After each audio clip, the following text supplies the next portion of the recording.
তবে আপনি যদি ভালোভাবে বের করে থাকেন। বাবা বোন এই পুতুল দেখে খুশি হয়ে যাবে।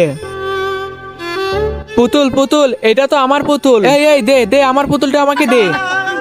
আরে পাগল, আমাদের পুতুল আমাদেরকে দিয়ে যা। না না দিব না, না না দিব না। আরে দেখো আমাদের পুতুলটা নিয়ে ভেঙে গেল। বাদ দাও বাবা, চলো বোনের জন্য আর একটা পুতুল নিয়ে যাই।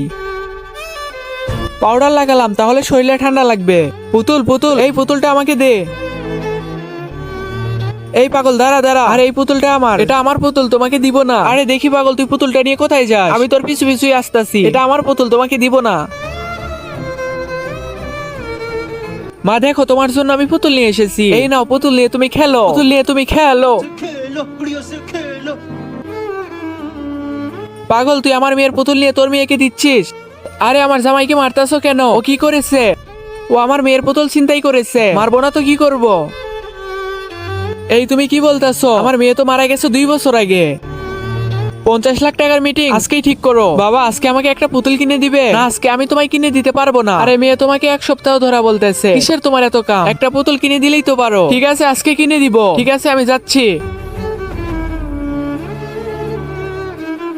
বাবা আজকে আমার জন্য পুতুল নিয়ে আসবে। বাবা তো এখনো আসলো না। আজকে দেখবো শয়তানকে হারিয়ে কে কে আল্লাহকে ভালোবাসে। যারা আল্লাহকে ভালোবাসে তারা ভিডিওতে লাইক এবং চ্যানেলটি সাবস্ক্রাইব করে দাও। আর শয়তানকে ভালোবাসলে লাইক সাবস্ক্রাইব কিছু করতে হবে না, আর কমেন্টে আল্লাহু আকবার লিখে যাবে। আজকেও মেয়ের জন্য পুতুল আনার কথা ভুলে গেছি। কি হয়েছে?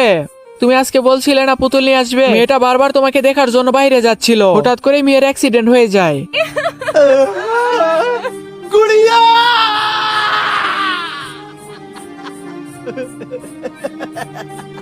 এরপর থেকে ওর বাবা পাগল হয়ে গেছে। বন্ধুরা, বাবাকে ভালোবাসলে ভিডিওতে একটা লাইক দিয়ে চ্যানেলটি সাবস্ক্রাইব করে দাও। কমেন্টে আই লাভ ইউ লিখে যাও।